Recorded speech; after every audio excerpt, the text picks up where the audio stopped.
나 가진 재물 없으나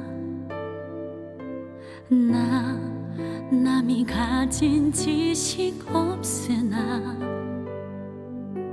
나 남에게 있는 건강이 오늘 말씀 잠언 18장 내용 가운데 핵심 구절은 12절입니다. 잠언 18장 12절 제가 대신 봉독해 드리겠습니다. 사람의 마음의 교만은 멸망의 선봉이요 겸손은 존귀의 길잡이니라. 아멘. 오늘 이 잠언 18장 12절 이 말씀을 중심으로 잠언 18장 강의를 여러분들과 함께 생각해보고 또 묵상해보는 시간을 갖도록 하겠습니다. 감사합니다. 안녕하십니까? 박세종 목사입니다. 2022년 5월 18일 5월 셋째 주일 수요 예배 시간입니다. 오늘은 잠언 18장에 대해서 우리가 함께 살펴보도록 하겠습니다. 특별히 잠언 16장에서 22장까지는 지혜로운 자의 생활에 대해서 함께 설명하고 있습니다. 어떻게 살아가는 것이 신앙인다운 삶인지 그리고 경건한 삶이어야 하는지 오늘 내용을 통해서 잘 제시해주고 있다 하겠습니다. 지혜로운 자의 삶을 살아가려면 우리는 신앙 안에서 어떤 행동과 생각을 해야 하는지에 대한 상세하고 구체적으로 알려주고 있습니다. 귀한 우리의 삶의 지혜이며 또 우리가 실제로 살아가는데 상당히 유익함을 주는 내용이 아닐 수가 없습니다. 지난주 17장에 이어서 오늘은 18장을 통해서 지혜로운 자의 생활이 삶이 무엇인지 한 번 더 구체적으로 알아보도록 하겠습니다. 1절부터 시작하겠습니다. 잠언 18장은 총 1절에서 24절까지 기수록되어 있습니다. 한 절 한 절 우리가 함께 읽어가면서 귀한 하나님의 말씀을 우리의 삶 속에서 어떻게 지혜로운 자의 삶이 되는지 내용을 함께 살펴보겠습니다. 1절부터 시작하겠습니다. 무리에게서 스스로 갈라지는 자는 자기 소욕을 따르는 자라 온갖 참 지혜를 배척하느니라. 2절 미련한 자는 명철을 기뻐하지 아니하고 자기의 의사를 드러내기만 기뻐하느니라.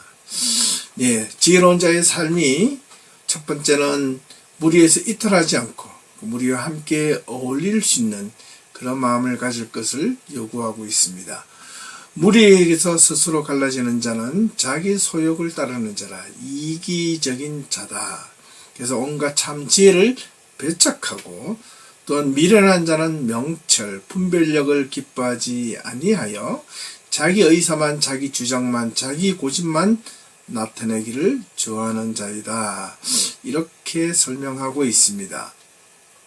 이 본문에 대해서 다양한 해석이 시도된 것으로 보아 조금 난해함을 살펴볼 수 있습니다. 스스로 격리시키는 자는 자기 자신의 소욕을 구하는 자이며 그런 온갖 지혜로운 판단을 어떻게 배척, 벌거벗기다, 벗어내다, 밀어내다라는 뜻을 가지고 있습니다. 그렇게 그것이 검증된 지식 내에서 인정된 방법과 어긋날지라도 자기 길을 오롯이 고집하는 비순응자임에는 틀림이 없습니다. 그는 자기 주장으로 훌륭한 지혜를 저버린다고 성경은 언급하고 있는 내용입니다. 2절 이겠습니다. 3절과 4절입니다. 악한 자가 이를 때에는 멸시도 따라오고 부끄러운 것이 이를 때에는 능력도 함께 오느니라. 명철한 사람의 입의 말은 깊은 물과 같고 지혜의 샘은 솟구쳐 흐르는 내와 같으니라.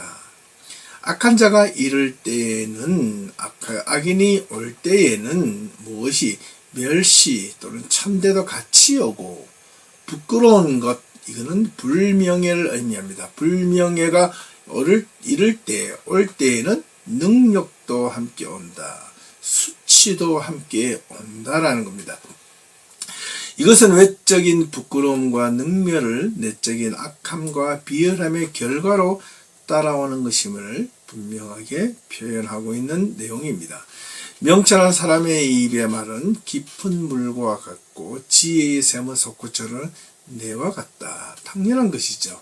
분별력이 있는 사람의 입의 말은 깊은 물과 같고, 왜냐하면 모든 것을 다 사리 분별 판단할 줄 아는 자입니다. 그래서 지혜의 샘은 솟구쳐는 내와 같다. 마르지 아니한다. 지혜의 샘, 쏟아오르는 그 샘은 마르지 않다는 겁니다. 그래서 일반적으로 말해서 사람의 입의 말은 그 사람을 폭로하지 않는다는 겁니다. 그것이 참 생각과 동기를 숨기는 깊은 물과도 같다는 내용입니다. 그와 대조적으로 지혜의 샘은 솟구쳐 흐르는 시냇물입니다. 그래서 영원히 마르지 않는 그런 귀한 생수의 역할을 한다 하겠습니다. 지혜로운 자의 삶이 크게 이 1절에서 4절까지의 내용을 살펴보면 무리에게서 함께 어울리고 온갖 지혜를 배척하지 않는 자, 그리고 명철을 기뻐하고 또한 미련한 자가 되지 말아야 될 것, 그 다음에 악한 자가 아니라 지혜로운 자, 그 다음에 선한 자, 그런 부끄러운 자, 불명예가 없는 자는 능력도 멸시도 함께 오지 않는다. 그러므로 명철한 사람의 입은 깊은 샘, 분별력 있고 사리 판단을 할 줄 알아서 그 사람의 삶이 풍성해진다는 것을 의미할 수 있겠습니다. 5절과 6절입니다.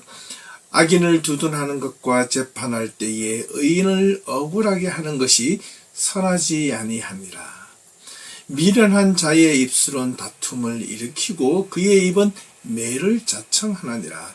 악인을 두둔하는 것과 재판할 때에 의인을 억울하게 하는 것이 선하지 아니하다.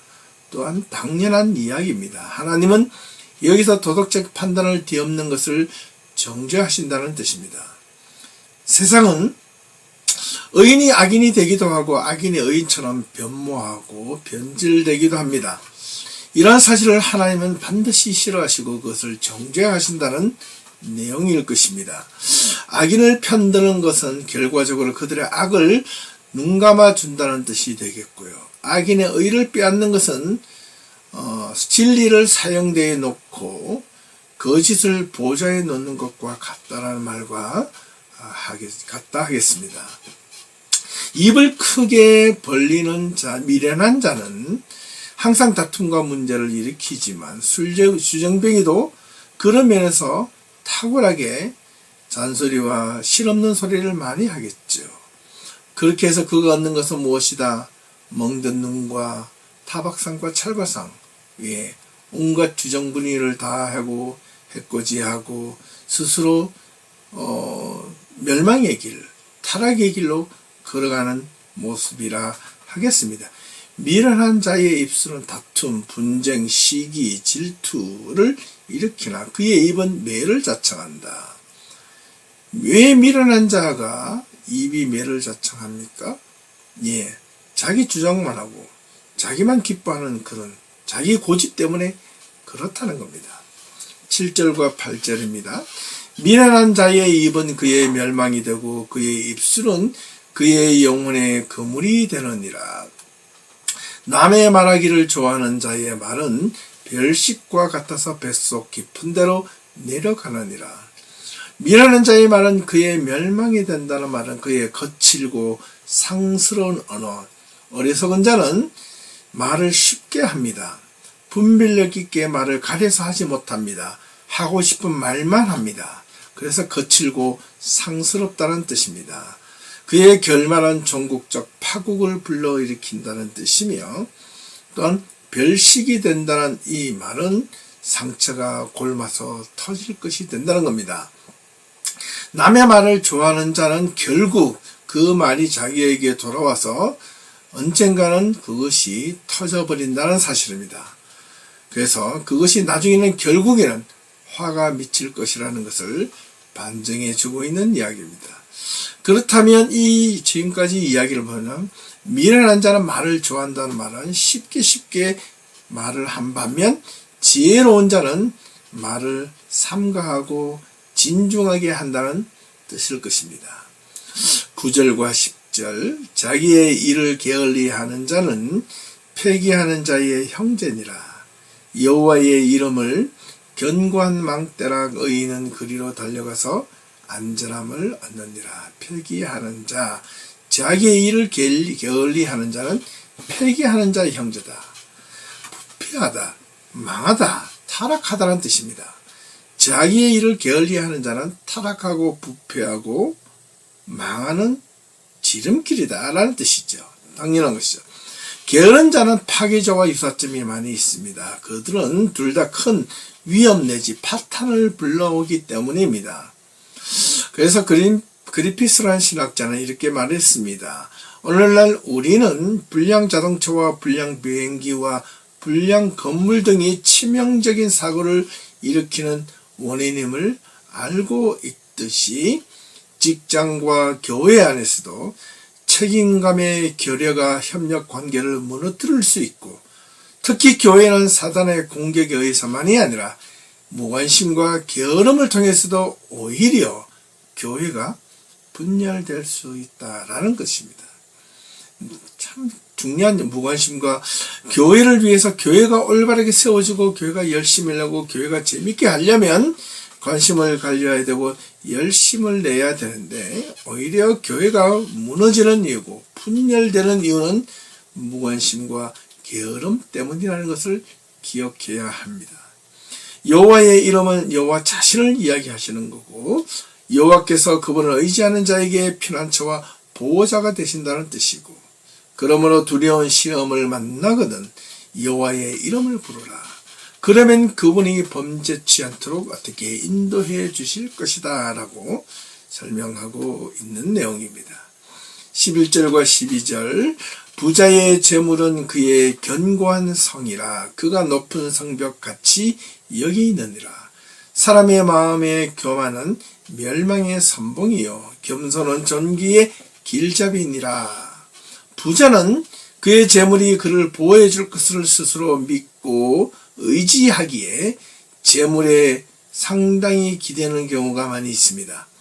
그런 스스로를 돈이 많고 부자임을 자랑스러워 여기며 재물이 마치 가장 높은 성벽과 같이 그의 모든 삶의 위험에서 지켜줄 것으로 생각할 것입니다. 하지만 그의 재물은 진정 그가 가장 필요할 때 그것을 도와주지 못한다는 사실을 기억해야 합니다. 그것이 사실입니다. 또 11절에는 허구입니다. 왜냐하면 이 부자의 재물이 견고한 성같이 보이지만 정작 필요할 때 쓰임받지 못한다는 말은 내 인생의 마지막에 최고의 정점에 있어서 물질이 자기 인생의 마지막을 대신해 줄 수 없기 때문에 그렇다는 겁니다. 사람의 마음의 교만은 멸망의 선봉이요 겸손은 존귀함이 앞잡이니라. 존귀, 드물게는 무거움, 풍부한 풍만함이란 뜻을 가지고 있는데 교만한 한 발을 무덤 위에 다른 한 발은 바나나 껍질 위에 둔다는 말이 있습니다. 그렇기 때문에 이 죽음과 미끄러짐의 가장 최고의 행위가 바로 교만이라는 겁니다. 하지만 겸손은 존귀를 향한 안전히 걸어가는 길임을 알려주고 있습니다. 윌리엄 로우라는 신학자는 이 둘을 이렇게 대조하고 있습니다. 교만은 바람직하지 못한 기질이며 겸손은 고상한 미덕으로 보지 말라. 교만은 오히려 분명한 지옥이며 겸손은 완전한 천국이다 라는 말을 하였던 것을 우리는 기억할 필요가 있습니다. 13절과 14절입니다. 사연을 듣기 전에 대답하는 자는 미련하여 욕을 당하느니라. 사람의 심령은 그의 병을 능히 이기려니와 심령이 상하면 그것을 누가 일으키겠느냐. 어떤 사연을 의미합니까? 사연을 듣기 전에 대답하는 자는 미련하여 욕을 당한다. 그 앞뒤 맥락 전후를 제대로 이해하지 않고 섣불리 판단해서 결론을 내려주는 자는 오히려 그 섣부른 대답 때문에 패가 망신한다는 뜻일 것입니다. 사람의 심령은 그의 병을 능히 이기려니와 사람의 마음은 병을 이긴다는 겁니다. 마음이 간고하고 마음이 강단이 있고 모든 사람의 심령은 육체적인 연약함을 이길 수 있다는 뜻입니다. 하지만 상한 심령은 마음이 아픈 것, 마음이 괴로운 것, 마음이 불편한 것은 모든 병을 일으키는 도리어 원인이 된다는 것입니다. 심령이 상하면 그것은 누가 일으키겠느냐? 육체적인 병까지 오는 원인이 된다는 뜻일 것입니다. 그래서 마음이 편해야 된다는 것은 우리는 여러 가지 상황을 통하여 익히 우리가 알고 있는 내용입니다. 15절과 16절입니다. 명철한 자의 마음은 지식을 얻고 지혜로운 자의 귀는 지식을 구하느니라. 사람의 선물은 그의 길을 넓게 하며 또 존귀한 자 앞으로 그를 인도하느니라. 지혜로운 자는 배우기를 멈추는 지점에 결코 이르지 않습니다. 그의 마음은 항상 가르침에 열려 있으며 그의 귀는 지식을 닫게 받아들인다는 뜻입니다. 어떤 이의 뇌물은 혹은 선물은 뭔가 의지하고픈 자 앞으로 그를 인도하게끔 만듭니다. 뇌물을 통하여 자기가 무엇을 이루고자 하는 그런 열정을 의미하는 것입니다. 그래서 또 하나 본문이 종종 인용되듯이 어떤 이의 영적인 은사는 그것을 활용한 기회를 그에게 부여하는 것이 사실입니다. 예를 들어서 그가 말씀을 가르치거나 전도할 수 있다면 그는 많은 기회를 누릴 것이나 하지만 본문이 의미하는 바는 그것이 아니라는 것입니다. 명철한 자의 마음은 분명하게 열심은 지혜로운 자가 분별력 있는 자는 어떤 것이든 그 분별함을 더 많이 가지기 위해서 배움을 얻으려고 열심히 노력하는 자이며 지혜로운 자의 귀는 분명하게 듣고 또한 배우기에 지식을 구한다는 뜻입니다. 이거는 분명히 우리가 살아가는데 평생에 있어서 이런 열심을 다하고 또 다해야 하겠습니다. 우리는 이러한 것의 가장 좋은 방법이 무엇일까? 지혜로운 자의 마음성을 통해서 지식을 얻고 지혜로운 자의 귀를 얻기 위해서 무엇이 필요할까? 저는 우리 예배교회 성도님들에게 여러 번 지금도 계속 강조하고 있는 부분이 책을 많이 읽어라. 우리의 생각을 넓혀주고 우리의 삶의 지혜를 가르쳐주고 우리가 어떻게 세상을 살아가야 될지 방법을 알려준다는 겁니다. 그래서 우리에게 주어지는 이 주변에 있는 책들을 많이 꼭 읽어주시기를 간곡히 부탁합니다.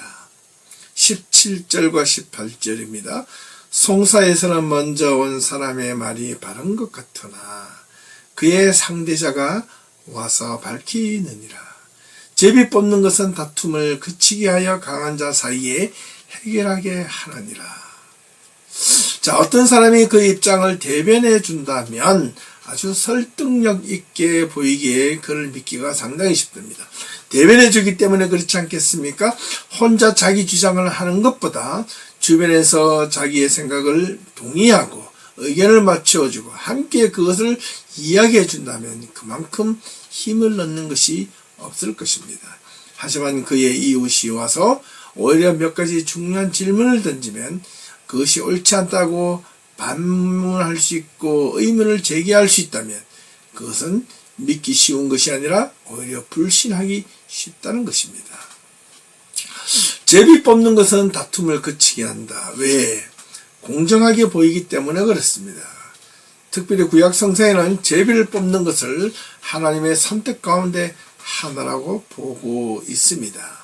제비 뽑는 것은 그들의 보이기에 미흡하게 생각될지라도 공정하고 공평한 해결을 위해서 아주 중요한 역할을 한다고 보고 있습니다. 우리 역시 다른 사람과 어려운 문제가 발생하였을 때 하나님께 최종적인 판단권을 맡겨드릴 때 마지막 결정을 해야 되는데 결정을 하지 못할 때 우리가 제비 뽑기를 하자 할 때 우리가 그 제비 뽑기에 당첨되지 못한다 할지라도 그는 객관성과 공정성을 잃어버리지 않을 수 있습니다. 그렇기 때문에 그것이 운이다. 어떻게 내가 더 뽑았어야 되는데 아쉬움과 후회가 아니라 공정함이라는 의미에 있을 때는 분명하게 제비 뽑기는 아주 이 세상을 살아가는데 중요한 역할을 할 수 있다 하겠습니다. 19절과 20절입니다. 노엽게 한 형제와 화목하기가 견고성을 취하기보다 어려운 즉 이러한 다툼은 산성 문빗장 같으니라. 사람은 입에서 나오는 열매로 말미암아 배부르게 되나니 곧 그의 입술에서 나는 것으로 말미암아 만족하게 되느니라. 노엽게 한 형제와 화목하기가 견고성을 취하기보다 어렵다.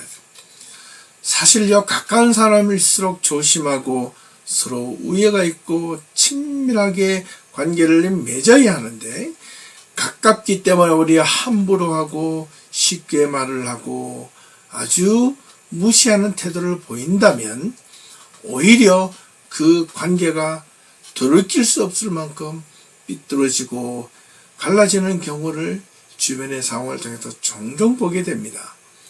그렇기 때문에 우리가 쉽고 가깝고 친한 사람일수록 그 사람에 대한 인격적인 대우와 권위와 그 사람을 세워주고 오히려 서로가 서로 간에 지켜야 될 예의와 범죄를 더 잘 지켜나갈 수 있는 그런 관계가 필요하다 하겠습니다. 그렇기 때문에 노엽게 한 형제와 화목, 다시 하나가 되는 것이 견고한 상을 쌓는 것보다 어렵다는 거예요. 이러한 다툼은 산성문빗장과 같다는 겁니다. 풀기가 아주 어렵다는 겁니다. 사람은 입에서 나오는 열매로 말미암아 배부르게 되나니 곧 그 입술에서 나는 것으로 말미암아 만족하게 된다. 사람이 어떤 말을 하느냐에 따라서 기분도 좋아지고 나빠지고 힘들어하고 즐거워합니다. 이처럼 사람이 입에서 나오는 말로 배부르다는 것은 뭐는 육체적인 어떤 만족함을 얻는 것이 아니라 정신의 만족함, 생각의 풍요로움, 그런 것을 뜻하는 말일 것입니다. 사람은 자기의 말을 행동에 따라서 반드시 그에 대한 보응이 이어질 거라는 겁니다. 21절과 22절, 죽고 사는 것이 혀의 힘에 달렸나니 혀를 쓰기 좋아하는 자의 혀의 열매를 먹으리라. 자기가 하는 말대로, 자기가 내뱉은 말대로 그 모든 결과와 결론을 맺게 될 것이고 열매를 얻게 될 것이라는 것입니다. 좋은 말을 하면 좋은 것을 얻게 되고 나쁜 말을 하면 나쁜 결과를 얻게 될 것이라는 겁니다. 아내를 얻는 자는 복을 얻고 여호와께의 은총을 받는 자라. 아내를 얻는다고 무조건 여자를 얻는 것이 아니라 지혜로운 여인, 마지막 잠언 보면 현숙한 여인에 대한 내용이 있습니다.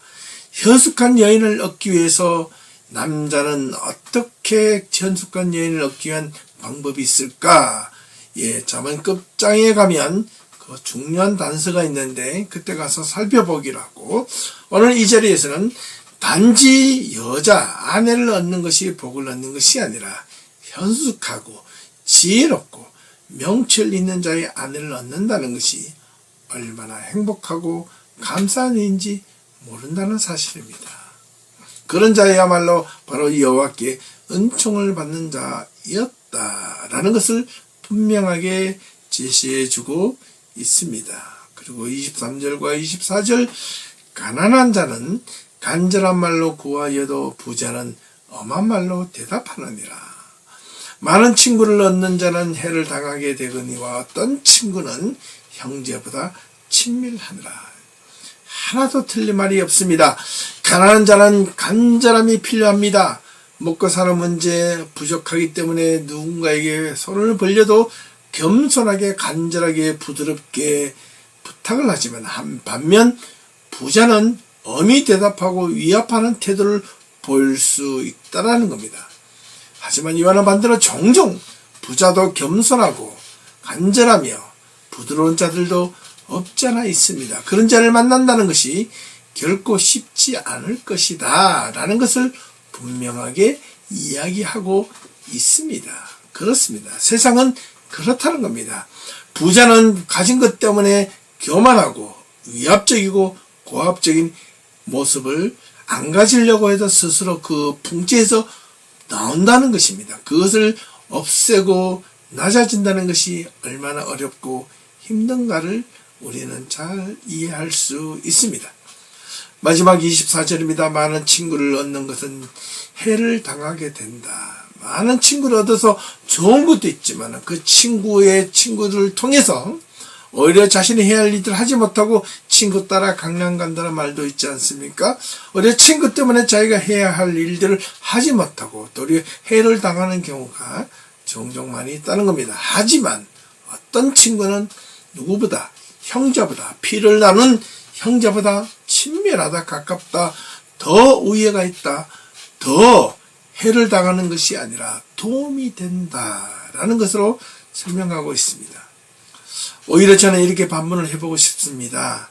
우리 예비교회 성도들 사이에 우리 성도들의 관계가 친밀하고 아주 우애 있고 아주 신실하다면 그 어떤 형제보다 친밀할 것이고 그 어떤 사람들보다 더 많은 도움을 받을 것이고 그 어떤 세상의 관계를 가진 자들보다 더 행복하고 더 가까운 우리 정말 가족 같은 성도들 간의 모임이 될 수 있지 않겠습니까?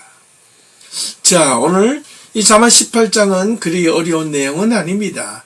하지만 곰곰이 살펴보면 이 내용이야말로 더욱더 우리 일상 속에서 어떻게 생활해야 되고 어떤 말을 하며 어떤 것을 구하며 살아야 될지 잘 설명해 주고 있는 내용이라 하겠습니다. 사랑하는 예비교회 성도 여러분, 여러분들 마음속에 하나님께서 주신 이 말씀을 통하여 단 한 구절이라도 한 말씀이라도 작은 내용이라도 기억나고 마음에 와닿았던 것이 있다면 그것이 무엇입니까? 그 말씀을 여러 번 곱씹어서 반복해서 읊어보십시오. 그리고 다시 한 번 더 스스로 생각해보고 묵상해 보십시오. 이 말씀을 통해서 내가 내 삶 속에서 어떠한 삶을 살아야 될지 또 살고 싶은지 또 살아갈 수 있을지 정말 진정으로 결단해서 우리의 삶이 하나님의 말씀이 적용됨으로 인하여 얼마나 새로운 삶, 풍성한 삶 그리고 변화된 삶을 살아갈 수 있는지 직접 여러분의 삶 속에서 경험할 수 있는 그런 성도들이 다 될 수 있기를 간절히 축원하며 오늘 잠언 18장 말씀을 마치도록 하겠습니다. 함께 시청해 주셔서 감사드리고 다음 주 주일날 만날 때까지 모든 주님의 은혜 안에서 평안하시기를 간절히 소망합니다. 감사합니다. 수고하셨습니다.